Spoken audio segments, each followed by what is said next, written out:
Welcome to a special episode of the Voice of San Diego podcast. I'm Scott Lewis.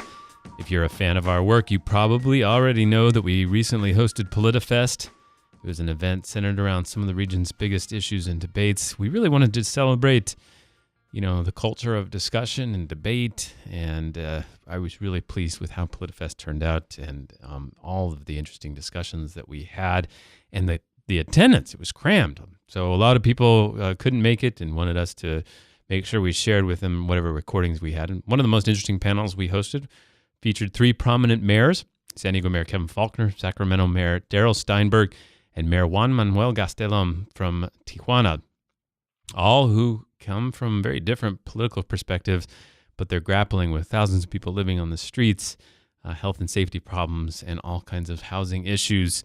So the three of them joined me on stage to talk about those challenges, and we had a pretty good discussion. Afterward, Mayor Darrell Steinberg ended up jamming with the homeless choir, the Voices of Our City choir, which was there, and I'll never forget the image of him dancing and singing with them to Lean on Me. That was something else, and you can see, and you'll be able to hear through this discussion how much fun he was and how much fun they were all having at times. But it got serious from time to time, and I hope you enjoy. Before I introduce myself, I do want to thank the Voices of Our City choir and their choir director.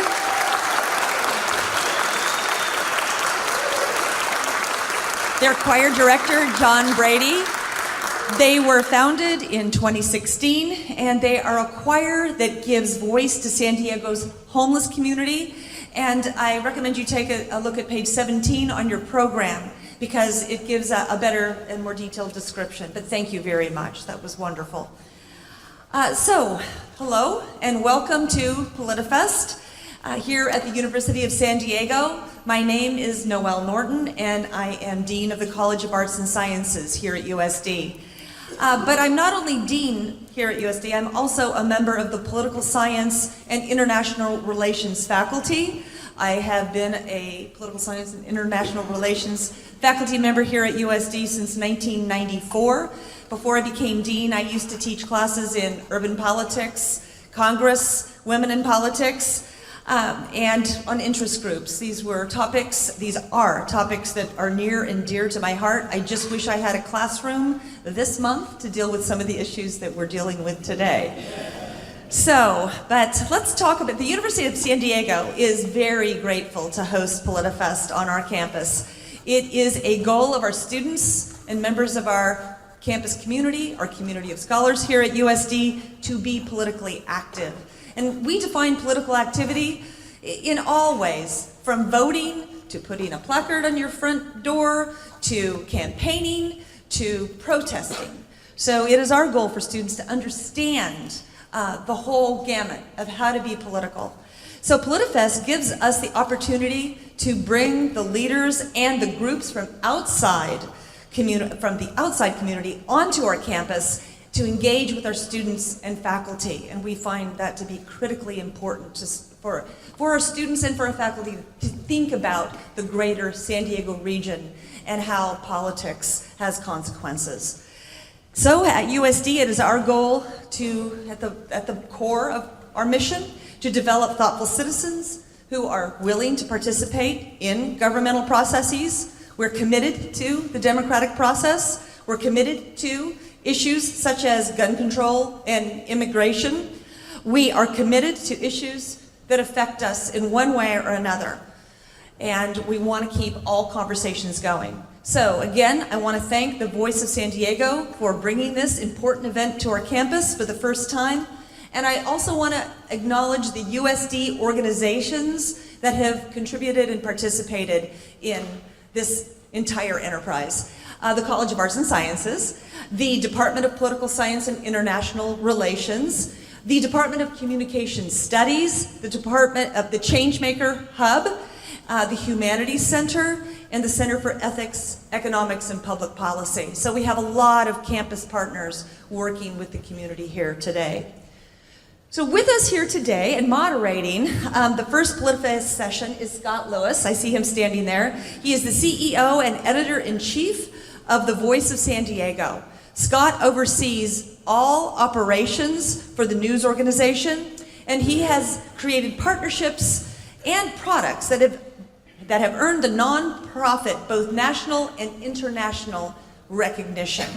He's also a regular on local television and radio, hosting the Friday 5 on NBC 7 San Diego, and a weekly podcast and radio show on AM 600 KOGO. Scott graduated from the University of Utah, and he now lives in Ocean Beach with his wife and his 2 children. So please help me welcome Scott Lewis.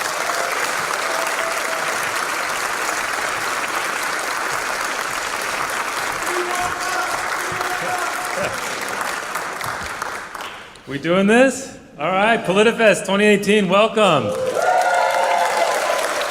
So, I remember 7 years ago, the first Politifest, I said, welcome to the first annual Politifest, and somebody in the crowd said, it's inaugural, not first annual. No such thing as first annual, so. But now we're several years in, and it's growing. We have a record attendance plan and a record amount of sessions, and I can't thank everybody enough for coming and for being a part of this. Thank you to the Dean and University of San Diego. And can we hear it for the choir again? Wasn't that fantastic? You should stay after. They're going to sing a couple more songs after this panel discussion is over. I was really pleased that they could do this, and I think they're doing something special in the community, and their voice should be part of the voices of this entire session and this entire day. All right, so we have with us today 3 different types of mayors. It turns out that being mayor for different cities entails a very different job. And on the other hand, they're dealing with a lot of the same problems. One of the people here today is San Diego Mayor Kevin Faulconer. Welcome, Mayor Faulconer.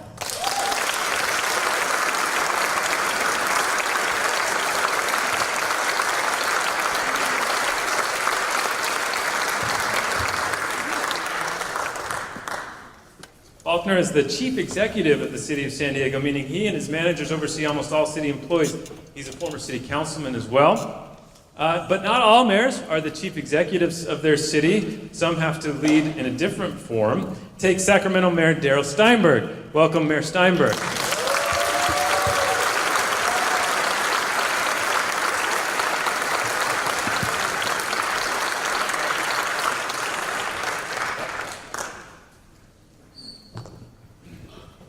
Mayor Steinberg operates in a city manager form of government. Look, we get right into the wonky stuff. We don't mess around with symbolism and stuff. Right into the wonk. He is, in essence, the leader of the city council, but his influence comes mostly from his ability to lead. He has some experience doing that. From 2006 to 2014, he was the president of the state senate. Welcome, Mr. Mayor Steinberg. Thank you.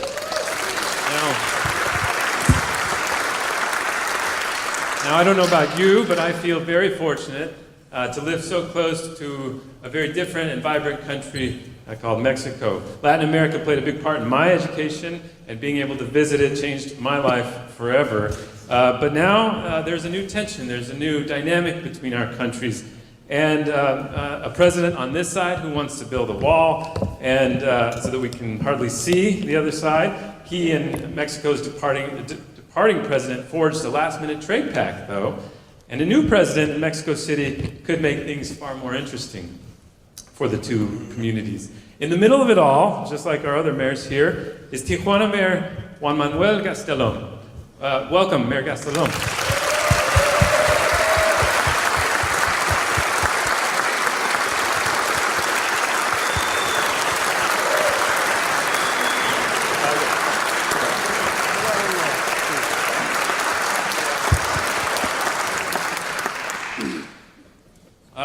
Mayor Gastélum was a state legislator in Baja California. He actually went to school here, though, at the former Robert E. Lee Elementary School, which is now called Pacific View Leadership Elementary School.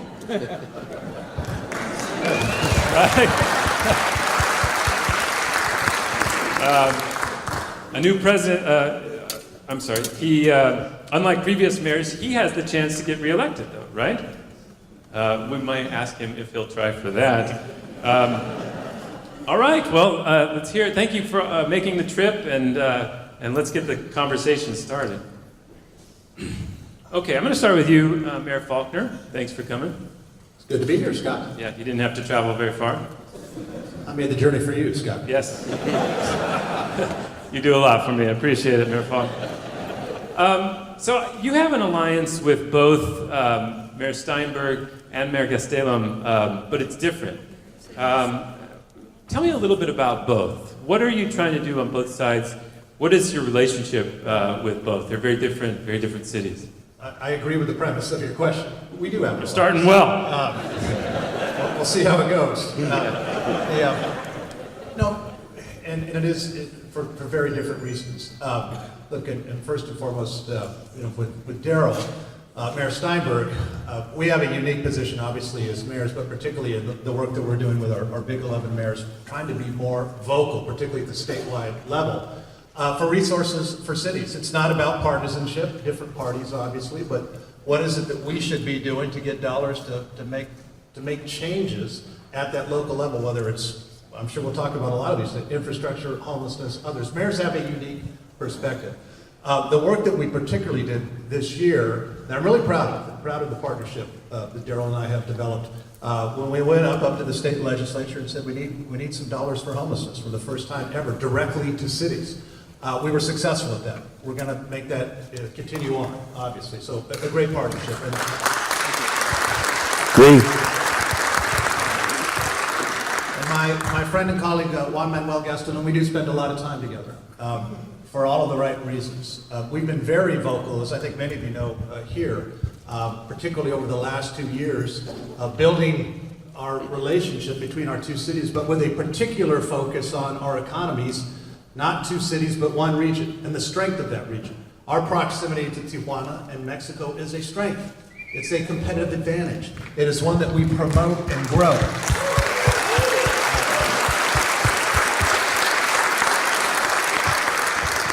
And our particular focus over the last year and a half or so has really been on free trade and ensuring that free trade continues. Free trade works.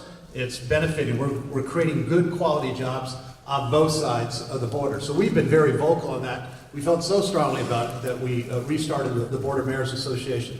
Juan Manuel and I co-chair that organization. We were just in San Antonio. We have mayors on both sides of the border. We had 29 mayors that believe like we do about how important that relationship is, but also sharing our story of success at the local level. That's what mayors can do. Because when you're talking, as you just said, about Mexico City or Washington, D.C., it's far away from the border region. So it's up to us as mayors, Juan Manuel feels the same as I do, to talk about local issues, show how that relationship is a success. And that's why not only have we spent that much time, but particularly as this winds through the United States Congress, being very vocal on the national and international level to keep that relationship going. Well, let's talk about that. So just 2 days ago, Mayor Faulconer and you, Mayor Gastélum, you signed a city collaborative agreement. It was a series. There was also a series of resolutions that several of your counterparts signed on to. But what's the point? What are we trying to achieve? What's the point? What's the point? What is this? Feels a lot of like there's a lot of means. What is the end? Well, first of all, thank you. Good morning to you all. It's great to be here today, and most of all because, well, thank you for inviting us. Thank you for having us here, Voice of San Diego and University of San Diego. And well, it's greetings to my colleagues, Darrell Steinberg, and of course my friend Mayor Kevin Faulconer. And what is the point of what we're doing? First of all, doing things good, doing things right. We have a mega region. We have to talk about it. We have to work together. We have to build bridges to increase the economy of our region for our people, so there would be more jobs. And if people see the first authorities or the municipal authorities together, it kind of boosters up everything. So we can communicate, we can do things, we can work together. For instance, in Tijuana, for each 2 jobs that are created, one is created in San Diego.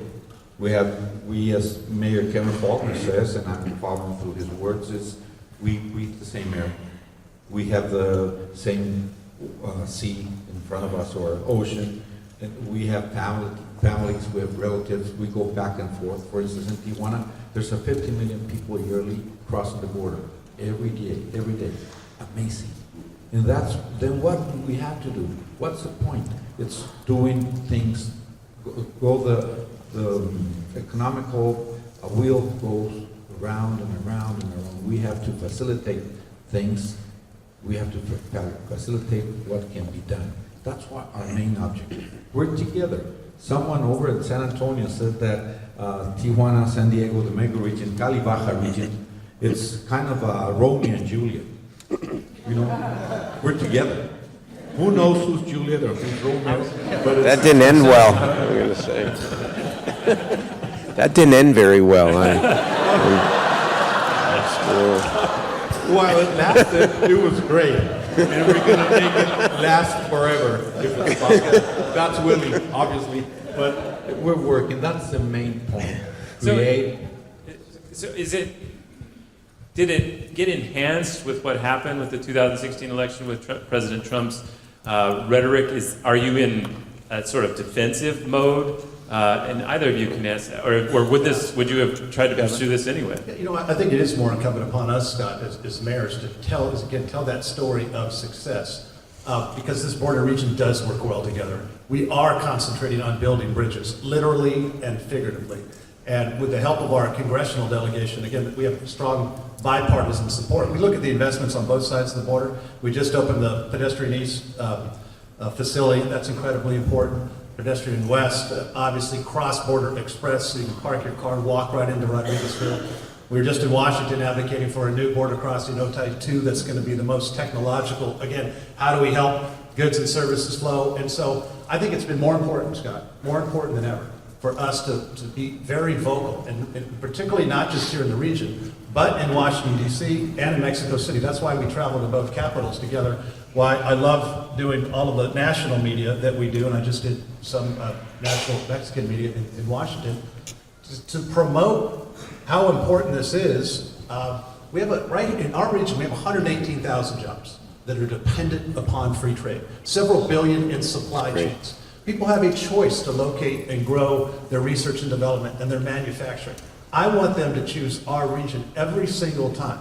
And those regions that figure that out, that work well together, are going to be successful. Those that don't are going to be left behind. And so that partnership that we've established, and then I really enjoy growing, makes economic sense, it makes cultural sense, and we're doing it for all the right reasons. I'm sorry, Scott, if we don't talk about the good things that happen here in this mega region, who's going to tell about us? No one. So we have to talk about the good things that are happening. For instance, in this, with Kevin signing an MOU, Memorandum of Understanding, so we can work together. Our main offices work together. And we have to tell Washington, we have to tell Mexico City, it's happening, it's working, and we can go through with it. So, sir. Mayor Steinberg, you were recently here. You toured some of the homeless shelters that we've put up, some of the bridge shelters, and you reflected that those were a good idea that you learned from, you might take back. What are you taking from San Diego? What do you learn from your counterpart here, and what are you teaching him?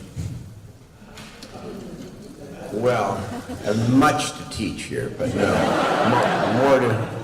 First of all, thank you for having me as well. A pleasure to be here. And then, all joking aside, I mean, I come down here to participate and hopefully to add to the conversation, but just listening to the first few minutes of this conversation, I learn a lot as well. And it reinforces my own belief about the importance of the mega region, as you describe it, and the importance of Mexico and the United States working closely together, the importance of free trade, the importance of always being the antidote to the demagoguery that exists in many parts of the country and out of Washington, D.C. when it comes to immigration and a whole host of other issues is actually very reaffirming to me. And so I've been to San Diego a couple of times, and I appreciate Mayor Faulconer's kind words. I agree, we're partners here, and we have very common challenges. I went from this policy-making role as president of the Senate and member of the legislature for 14 years to being the mayor, and people always ask me, well, what's the difference? Well, being president of the Senate is arguably a more powerful job than being mayor of Sacramento. But being mayor is a much more public role, and it's much more boots on the ground, solve the problem in front of you, build a city. It is much more direct and visceral of a job than being in the legislature. And certainly homelessness is the single biggest quality of life challenge I think we have in our cities in California. And you step back and look at it and you say, how can the wealthiest state in the country with all of our resources, why do we allow this to continue and to grow?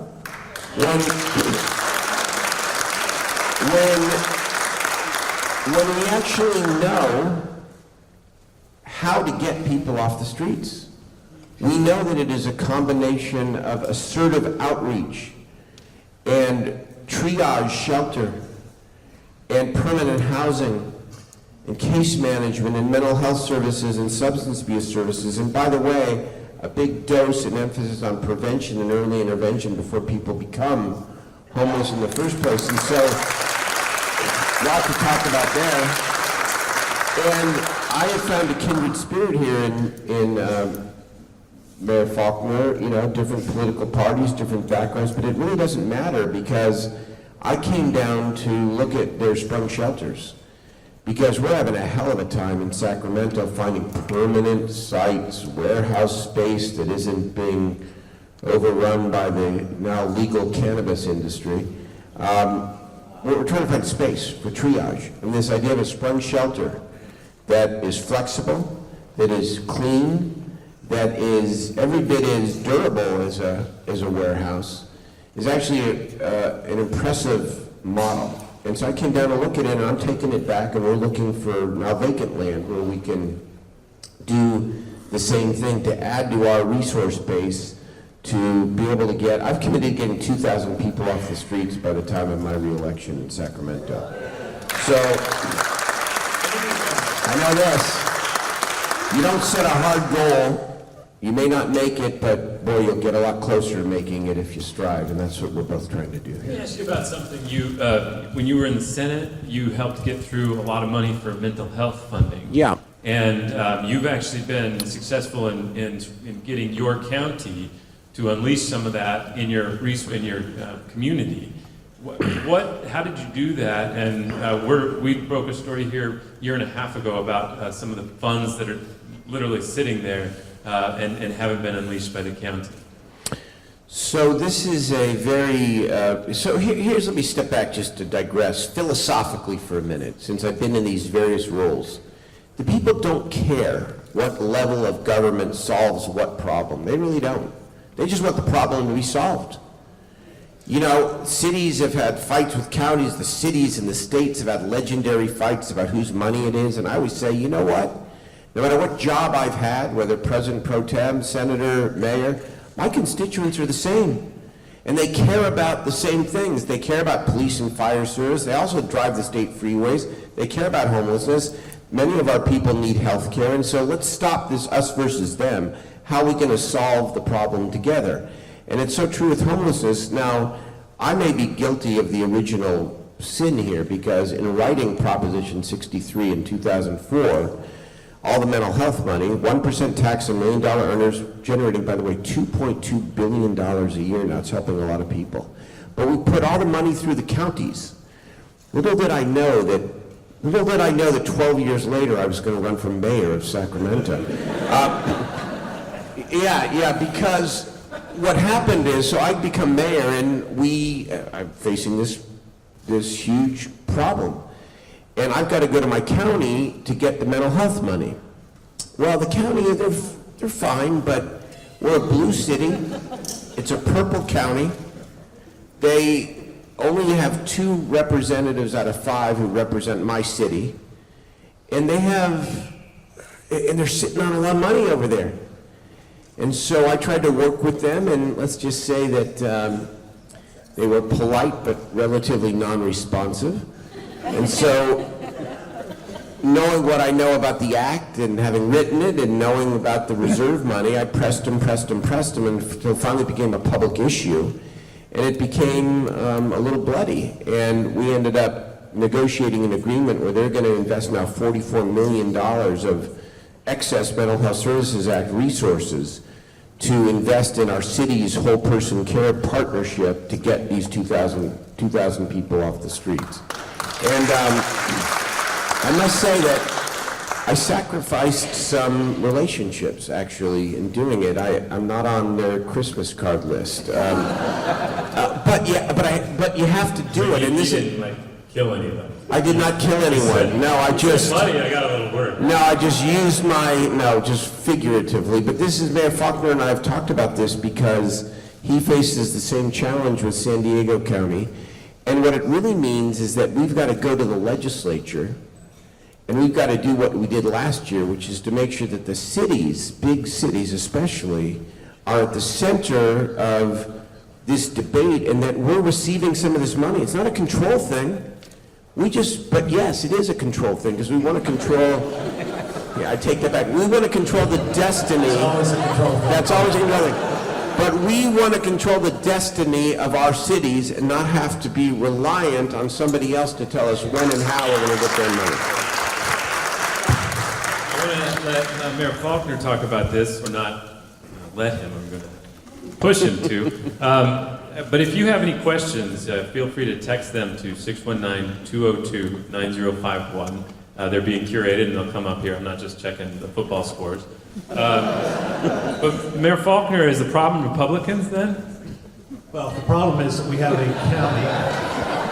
It's a joke. Only in Washington. Let me answer just like Darrell did. They're fine. They're fine. Republicans, or the county. The county. But here's the issue. This is one of the reasons why when we both jumped in, and Darrell does have that unique experience writing the legislation, and why we spent so much time in Sacramento is because we're held accountable, but don't have the direct responsibility. Right. So let's change that. I said, Scott, in my State of the City speech some months ago, I said, too often, elected officials, including myself, have sought for universal consensus on homeless issues and don't actually move forward, do anything. The universal consensus that doesn't exist. It's about action. And so that's why we did all the work that we did up in Sacramento in terms of direct dollars now to the cities. But let me tell you, when we talk about homeless and housing, we talk about it in terms of a crisis. To your point, we have a mental health crisis in this state. And we have to make sure that our counties are not just doing the same thing.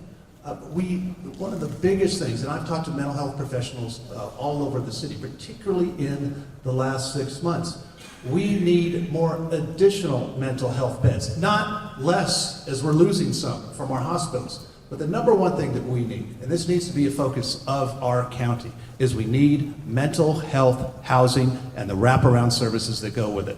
And we need to push very hard as mayors to make sure that we're saying we have sites, we have locations, but we need that partnership. In our bridge shelters, one of the things that we've seen, and Darrell and I have talked about this, approximately 50% of the folks that are in our bridge shelters have either self-diagnosed mental health or substance abuse issues. We have to not just do the same thing. It requires different action. It requires not waiting for universal consensus. That's why we're spending so much time on this as mayors, but particularly Mayor Steinberg and myself, to send a very strong bipartisan message. Let's change the way we are doing things. Doing the same thing before is not making a difference in people's lives and on the streets. A very brief, shameless political plug here. Proposition 2 on the November ballot in 4 weeks is crucial to help solve this problem. I came up with this idea of taking a small portion of this Prop 63 money, setting aside as a repayment fund, and issuing a $2 billion housing bond for the homeless mentally ill. That's on the November ballot. We passed this. We're going to have $2 billion of additional investment. And by the way, that $2 billion, the way housing finance works, is leveraged to be about $20 billion. We can make a dramatic impact on building this housing that Mayor Faulconer talks about by passing Proposition 2 4 weeks from Tuesday. Do you support Prop 2? Mayor Gastélum, I have a lot, I'm sorry, I have a lot of U.S. citizens in Tijuana. Can I help you out? yeah. You, Mayor Gastélum, you're dealing with a different, you have a homeless population as well, but you're dealing with also another problem. As our country deals with its policies towards asylum seekers, there's a tremendous number of them that still try to come through what is the busiest border in the world, and they're getting stopped there, and a lot of them are staying in Tijuana, sometimes for quite some time. And there's been some criticism about how the local authorities are interacting with them. What do you say to folks who are worried about them? What do you say to them? And how's this all going to work out? Well, as recently as you know, we had approximately 18,000 Haitians in 18,000 Haitians? 18,000, yes, in about 2 or 3 months. All of a sudden, we had 18,000 people in our town. Well, not very good things sometimes bring good things. The hotels were full, the grocery stores sold everything, the houses with their those bed and bath places, they were full. Where I'm getting is this. In Mexico, the federal policy is that we are free to travel around our country, obviously subject to certain requirements, which once they're satisfied, you can walk away and do what you, on your own, do what you have to do. Now, we did approach that problem because all of a sudden 18,000 people just coming in. And although I said there are good things, well, there's another thing we have to acknowledge. Tijuana is a very young town. We're only 129 years old. So we're young. And Tijuana is made or has been growing up, we're a migrant city. There are few people which we were born in Tijuana. I'm a Tijuana born. My dad, my mom, they were born in Tijuana. But still, more than 50% of our inhabitants they come from, they're out of town, we can say that. And it's not a matter of knowing how to deal with the problem, but there's a lot of feeling from our people to when someone else comes from out of town and needs help, they go out and visit them. So we had a lot of houses where they took him in, a lot of Christian houses, apostolical or religion houses who took him in. And well, that's how we're dealing. Finally, all of them, almost everyone crossed the border. They were seeking asylum from Haiti. And finally, around 3,000 are still living in Tijuana. But there's one thing I should say, and I recognize. We haven't had any trouble or problems with them, although they kind of live together, but there's no problem of drinking, loud music, or doing bad things in the streets. They're working people. And there's one issue that we can deal and we can cope with. As long as you come in and work, do yourself good, do your family and do your neighbors good, well, you're welcome. That's how that's the way we deal with those type of problems. They're not good to happen. It's not a great thing that happens, but it does happen, and if you know it happens, well, you have to just come up in front of it and do your best. One of the things you are also dealing with is an unprecedented level of violence, of murders and such. What would you hope people here understood about what you're doing about that, what causes it, and just what people are facing there and how it's being resolved? Well, first of all, if you go anywhere, any place in the worldwide, and if you go and looking for trouble, you'll find trouble. If you go and visit a place and you look for the tourist places, look on good behavior, you won't have any trouble. We do have a problem. Yes, we do. We recognize it. We have a gun trouble. I mean, in the United States, the idiosyncrasy, it's different about having a gun in your house, at home, or carrying a gun. In Mexico, it works different. In Mexico, it kind of makes you the macho type. I got a gun, so what? I mean, but it's not working the way it should work. What we're doing is we're trying to, with the federal government, try to promote to change the law to whoever is carrying a gun, he goes in jail without bail. And Yeah, right now there's an interesting situation where you can't keep people in jail as much as you used to, right? Well, they can go out of bail, and it's kind of a round thing. You go in, you do get yourself in trouble. You do have to be accountable a bit, but you can be in having your freedom. And we're fighting so that can go back. Say you're having a gun, you can't come out just like that. It does cause us problem, yes, but still, we are a growing town. We are economic development. It's reaching peaks higher than ever. For instance, maybe one of you owns a Toyota Tacoma. Okay, so. I love my Tacoma, yes. Okay, well, the one that. What did you think, Mayor Steinberg? It was pretty good. Oh, it's great drive. It was wonderful. Smooth. For instance, that double cab or twin cab, it's made in Tijuana. Fantastic. It's made in Tijuana. And for instance, the prime wheel rims, they're made in Tijuana. For every 2 jobs created in Tijuana, there's one created in San Diego. When we replaced NAFTA with USMCA,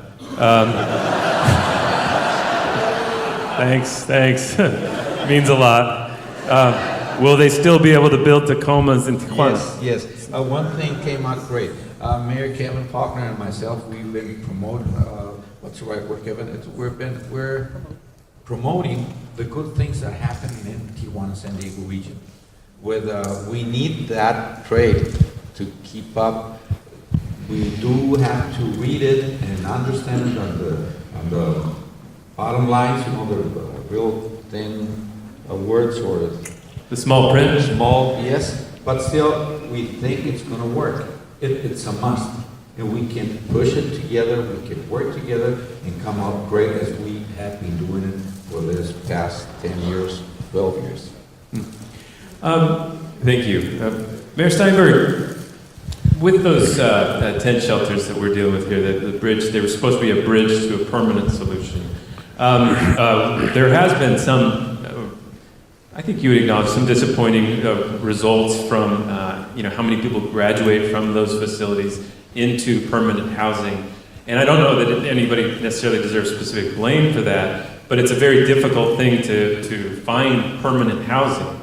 And have you figured out or have any perspective on how our communities are going to accept and facilitate the construction of more permanent housing? What's the situation? Is it easier in Sacramento because there's nothing there, or Wow! I'm so glad I traveled to San Diego today. It's fabulous. Sacramento's a beautiful city, thriving, economic development. Yes, we're a prairie town. There's a lot of stagecoaches, actually.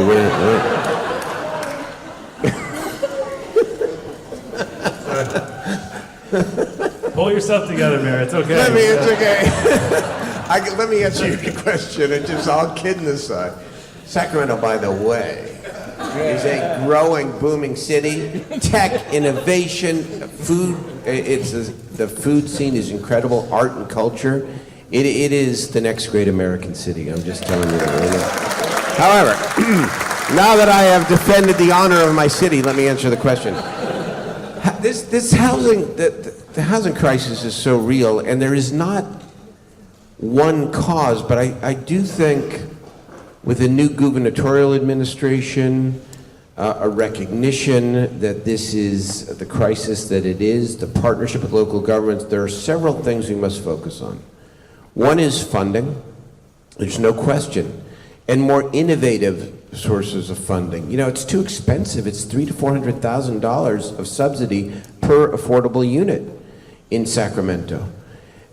We need more money, but we also need to find ways to bring the cost down. Secondly, we on my side of the aisle cannot ignore the need for regulatory reform, music to Kevin's ears. I tried to take on the issue of CEQA reform when I was in the legislature and made some modest gains and improvements here.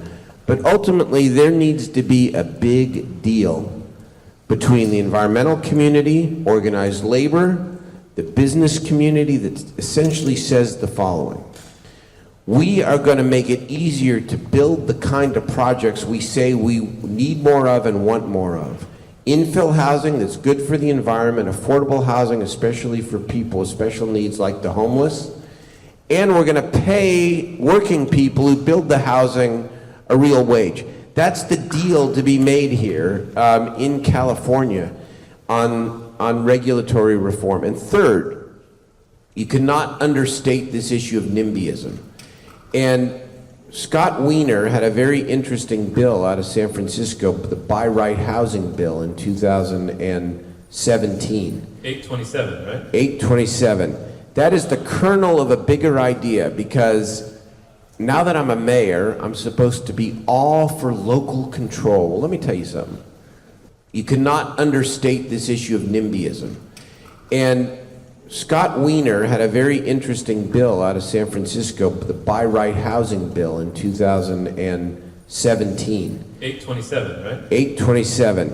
Decade housing, present mayors accepted here, not being willing to fight to locate affordable housing so that people have a place to live. There's a room for the state to say this must be built without overriding objections, because we need more siting and more housing.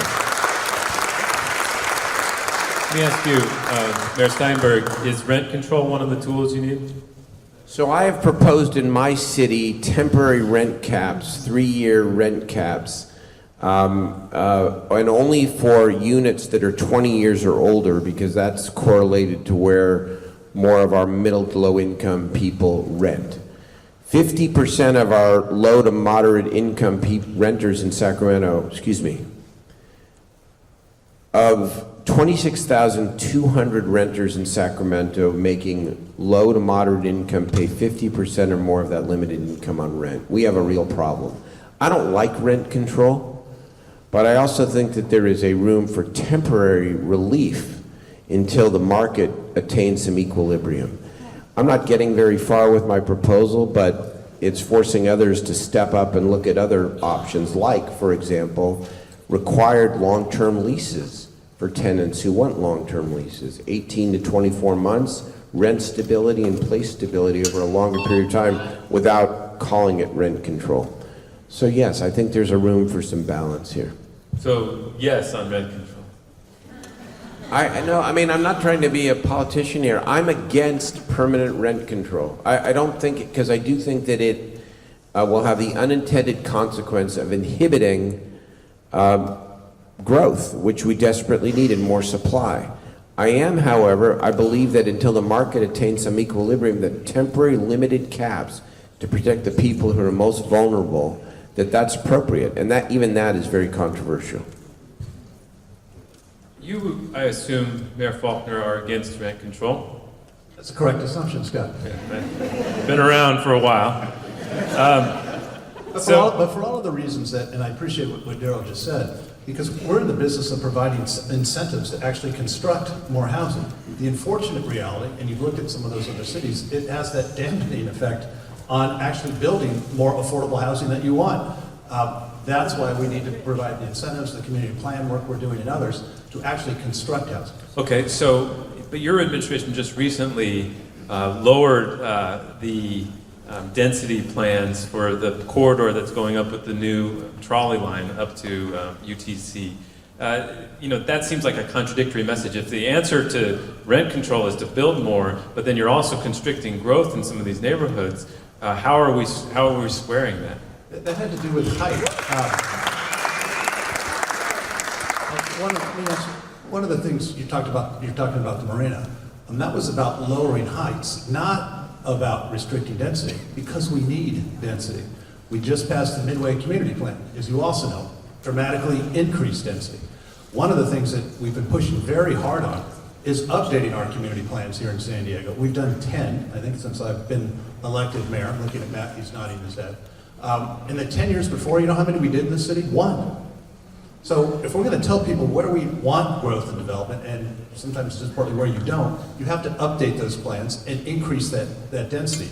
So far, on the community plans that we've updated, we've increased the ability for density for about 30 to 35,000 units. And by the time I am done with mayor, my goal would be to increase that to 100,000 units. So San Diegans have the opportunities and our families to buy a place, to rent a place that is actually affordable. And that's why we're spending so much time on the community plan updates.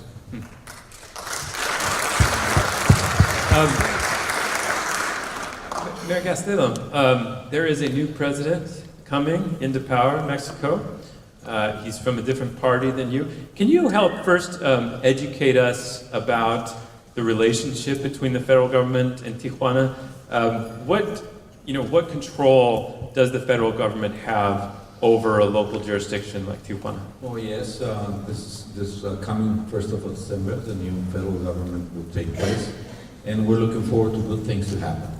As politicians or people, or as Darrell said, we have the same people who vote for, or who to look for to vote. And what we have to do as a municipality or as mayor of Tijuana is be on a generous way to say, here we are, we can work together. It's not a matter of parties, political parties. It's a matter of bringing peace, secureness, good wealth, good health to our people. It's the same people. And we are, with doors open, we are willing to work with them. Obviously, we have to, it's a must. It's not a thing that if I want it or not, it has to be. I want the good things for our people. And how it affects the federal government, or how do we work together? Well, mainly basic role, it's money. Because what I've been listening here to Darrell and Kevin is how are we going to spend the money that they'll send us? And how can we work with that? And we can work together. Hopefully, counties in Mexico, could be the states, they kind of get the money and they kind of slowly pour it in the city, but we have to work together to make it faster. And we, first of all, in Mexico works a lot of things, it's emotional. How's that? If a politician, incredibly, it works that way. It's emotions. Do you like him? Oh yes, he's a good guy. Great, we'll work with him. You don't like him? No, he's kind of cranky. He's not a good one. So what do I have to do? Give a big smile. Welcome to our hometown. We're here to serve you, and we can work out everything. As long as it's within the good thing, well-doing, well-being, just doing good things. And for us politicians in Mexico, we have to do things first, thinking on others before thinking on ourselves. And myself as mayor, what I want to be recognized as someone who tried to do his best. Darrell just said a couple of words very important. It's better to, how do you say it, when you said, let's do it, although if you don't get set big goals, and even if you don't reach them, you'll get a lot farther by reaching than if you don't. I quote that, I said that. So one of the issues that's a particular concern for the southern part of our county is the issue of Tijuana's infrastructure related to sewage. There's long-term dreams about how that can be dealt with. There's also short-term dreams about how that can be dealt with. What is your perspective, and what could you teach us about how that issue can be resolved as it gets more and more worrisome on this side of the border? First of all, our federal authorities have to get together again, sit down and talk about the problem and see how we can work it, how they can work it out. How come I say they? Because it's not a municipal issue. If that would be a municipal solution, we could find it easily. We can get to the same way as we get together with Kevin, and in this case, we invite Darrell to be with us. Right. The federal government has to sit down with the federal government, Mexican federal government, U.S. federal government, and see what we can do. Trump and AMLO? Pardon? Are Trump and AMLO going to sit down very well together? We'll give it a try. Yeah, okay. The summit in Tijuana. Try to solve that problem, see what our capabilities of doing it, our possibilities, our degrees of going down and doing it. Same on this side of the park, same that side of town, and we can work out together. Sometimes the main issue is money.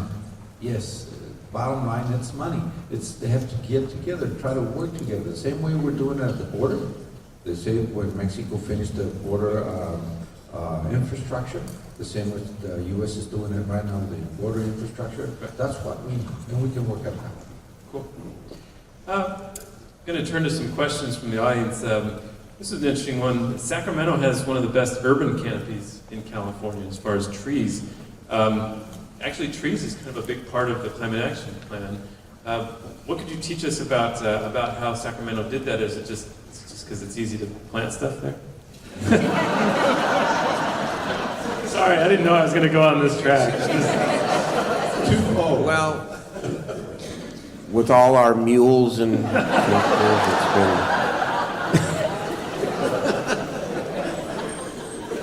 been just get out every morning in the dirt, and we've got a long, great tradition of being the city of trees, and it's actually a great source of pride. It's a city of beautiful neighborhoods that has always had a well-developed tree canopy, but we don't just let it be. We are constantly planting, constantly reinvesting, and we've got a warm climate, as you know. Being inland, and the tree canopy has been a very just important source of energy conservation and just adds to the beauty of a magnificent city.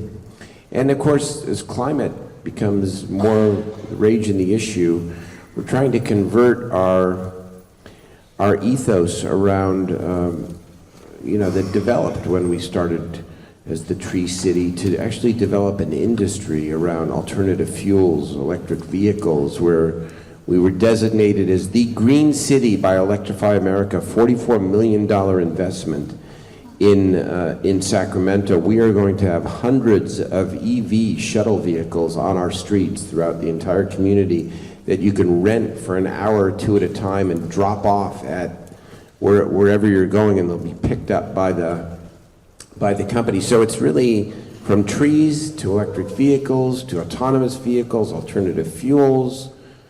You asked me a question about trees, and I turned it into an advertisement for my city. So it's all. Where are you on scooters? It's all good. Well, the big deal now are jump bikes. We've got the electric jump bikes, and scooters. I want to know about scooters. Scooters are coming. Like in San Diego, we don't have scooters yet, but I would say within a year. And then the question is helmets or no helmets, right? Yeah.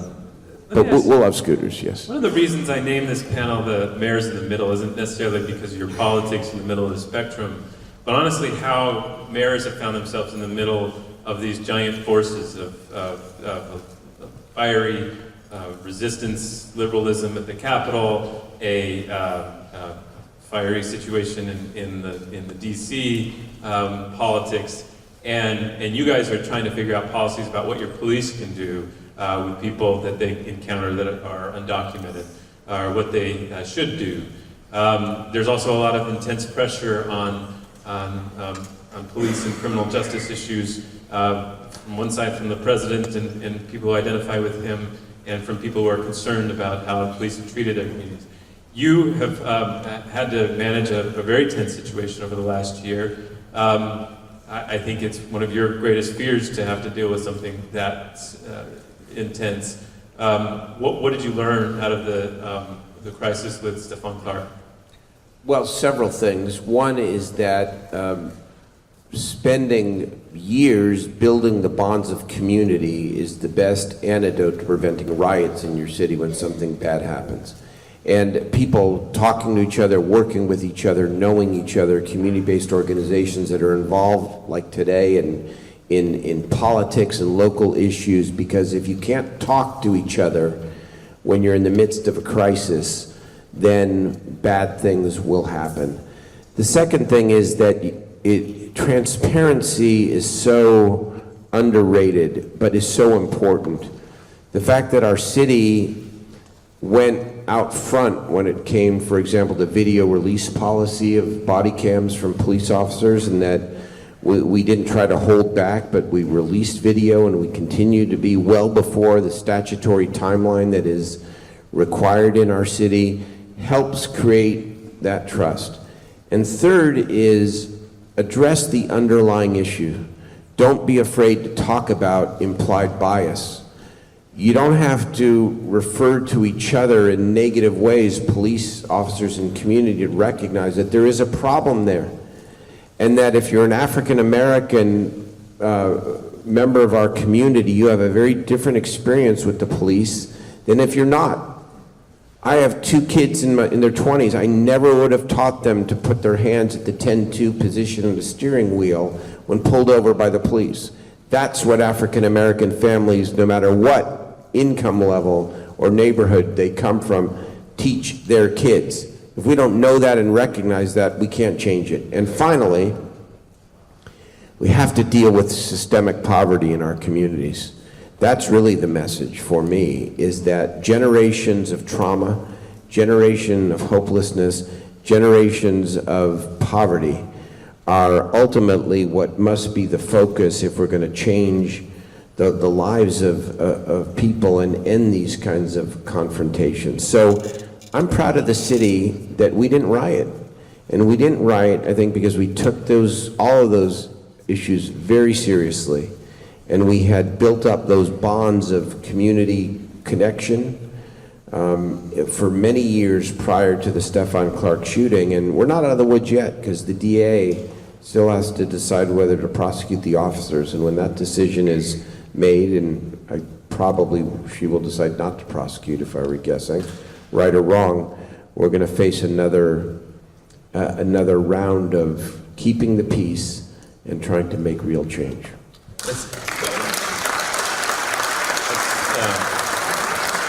Assemblywoman Shirley Weber, she's going to be on the panel after this, hosted by Sarah Libby and Raya Rabar. And she put a bill forward that would have made it easier to prosecute police involved in shootings like that. Did you support that? Would you have? I did, and I would have voted for it. I do think that there was, an effort at the end to try to create a compromise that would have not changed the standard for criminal prosecution, but would have changed the standard around culpability for civil, and that might have been, for civil liability, that might have been a good compromise. But while that bill did not pass, and I thank Assemblymember Weber for pushing so hard, another bill did pass that was very significant, signed by the governor, that no longer allows the investigation results of a police shooting to be kept confidential. I mean, of all the things, before this law changed, Stephon Clark shooting, all the national attention, etc., there would be no way for the public to know the results of the investigation. Now, as a result of the bill signed by the governor, the public will know, and that's the right thing. And it will help us keep the peace, I hope. Yeah, Faulconer, I'm going to flip it a little bit. We had a reporter, little-known guy, Andy Keats, fine. He's okay. He was following one of the candidates in Logan Heights the other day as they walked through the district. And over again, he told me that he ran into people who said that their biggest concern was police but not from the perspective of what the police were threatening necessarily, but what they couldn't get from the police. They were worried about the gangs. They were worried about calling the police and not getting a response. One described a situation where a car was being graffitied and tagged for 2 hours before, and there was no police response. The candidates there have talked a lot about police response as a major priority. What would you say to them about, if a car was getting damaged like that in La Jolla, it seems like it would be a giant deal. Really have made police recruitment, more men and women to join our department, and retention a huge priority for us. We're underneath staffing where we need to be, and I've addressed it head on. And in fact, if you look before last year, we were dramatically lower in pay from where we were not competitive. We were hiring folks and we were losing them to other departments or the sheriff's departments. I think out of 17 agencies, we were like at 15. That's unsustainable. You can't do that. And so I made that a priority. Even some folks on my said, "Oh, we don't want to pay people more, et cetera, et cetera." No, we want to make sure that we have the highest standards, that we attract the best and the brightest and the most diverse police department to serve this community. So raising that, I think, is going to be incredibly helpful. In just a couple of weeks, we're going to announce a big push, a recruitment push. We are hiring, ladies and gentlemen, by the way. If anybody here wants to be a San Diego police officer or knows somebody that wants to, we want you. And we're going to hire several hundred officers. Directly to your point, where it comes to quality of life, whether it comes to violent crime, whether a variety of things. Yes, we are one of the safest cities in the country, but we need more police officers to get to exactly the types of things that you're talking about. Chief Nislight knows that is my singular focus right now on getting those academies full, making sure we're hitting those response times, and that's why we're putting the resources to back that up. Just real brief. I'm glad you, Mayor, just said something that made me have one more thought, and that is the ultimate answer to improving relations between police and our communities, especially our communities of color, is to advance community policing. We need that, and that means hiring more officers to allow them to get out of their cars, to know the community, to work together. That's how you build the trust. In Sacramento, we are so short-staffed that the officers don't really know the community and vice versa. And that's what builds the distrust. It's bringing back community policing, which requires a greater investment in police. Mayor Gastélum, you agree? Yes, definitely. We have the same problem in Tijuana. We don't have enough policemen. And Tijuana is growing so fast that a young man, a young person can find work anywhere else with better pay than working as a policeman. And we do have a problem. We've been trying to do our best. As Mayor Faulconer said right now, if anyone knows that could work as a policeman in Tijuana, they're welcome. But we do have higher standings on who becomes a policeman. We can't just pick up this guy at the corner. He looks okay, he's great. No, wait. He has to satisfy certain requirements, and that makes it hard. But there's one big issue that we have to appoint here. A man and a woman come to be a man and a woman within the family. In Mexico, we say, your kid, either a girl or boy, if you don't teach him right at home, maybe or probably he will not be a good citizen. And we cannot stand or we cannot expect that our police will do every job that we as citizens, as law-abiding citizens, must do. We have to approach, we have left from our families the good things have to be done. We cannot reprimand our kids because it's bad. We cannot teach them about God because it's bad. We left God out of schools. We left God, I'm sorry to approach this thing, but it's a matter of loving what you do. You have to love your country, you have to love your city, you have to love your folks. It's a matter of more than just policemen, more guns, more rifles, more patrol cars. It's a matter of ourselves trying to do things right. It's within us that we can solve a lot of problems. And this is because we do have a problem with filling up the spaces in Tijuana. We just got 251 more police officials, and we need approximately 700 more. And we have, do you know that? Do you have the money for that? Pardon? Do you have the money for that? Yes. That is paying the wages. We need that. You know, we have police cars without anyone driving them. Why is that? Because there are not enough policemen.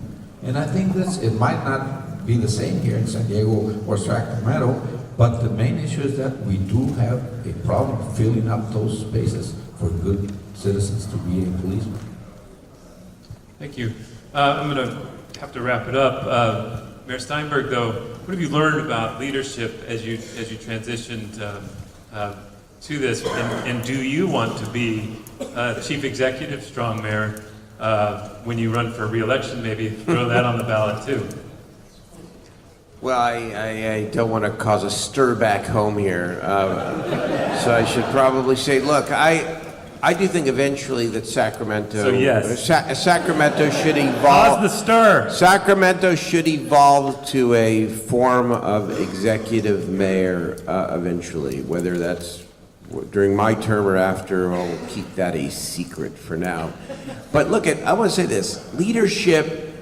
I think it's an advantage to have the kind of system that Mayor Faulconer is working under, definitely, and I would love it. But leadership is about, no matter what office you serve in, no matter what you do, there are common elements. I consider myself a strong mayor under this system of government, all humility aside here, because it's about persuasion, it's about having a vision, it's about having an agenda, it's about working hard, it's about listening to others, and it's about the one quality of leadership that cannot be substituted for any other is to be persistent and to be dogged and to work towards your goals. You know, this system is designed, all systems are designed with checks and balances. They're designed to, the system's designed to go slow. There are no dictators here, nor should there be. But you succeed when you push and you persist and you have the correct vision. And you can do that and achieve that under any form of city governance. That's what we're trying to do in my city. Mayor Faulconer, what are you going to be persistent and diligent about over the next 2 years? Helping Darrell become strong mayor. I'll take the endorsement, okay. Well, I appreciate it. It's a broad question. I mean, we do have a lot of similarities on issues that, keeping it with I think the topic here, we are strongest and we are at our best when we work together as mayors. That is one of the things that Darrell and I think why we like each other personally. I like you, Darrell. You love me. He's right on some things, I'm right on some things, I get it. But I think this is a time, Scott, Lots of room up there. For mayors, for really to be leaders. Cities are the laboratories of change. Cities are where the rubber meets the road. All of the issues that we talk about, back Washington, Mexico City, where it happens is or where it doesn't happen is in cities. And so to be able to advocate that, we have some big plans, obviously, to making sure when it comes to housing this year in Sacramento, when it comes to mental health, it's the right thing to do. And so it's up to us to make that case and to state that case. I think we have the leverage and the ability to do that. That's why we've organized some of the other mayors for the first time in a long time. So that is something that I'm going to be particularly focused on. I'm going to give a compliment to my friend and colleague. I think having Darrell as mayor at this time, from where he was in the Senate, is a great opportunity for cities in California. So we're going to push very, very hard on a variety of those topics, infrastructure included, to speak with one voice, to try to, we have enough partisanship in Washington and other places, but to try to speak with one voice on getting results here in cities, that's going to be a big focus of ours.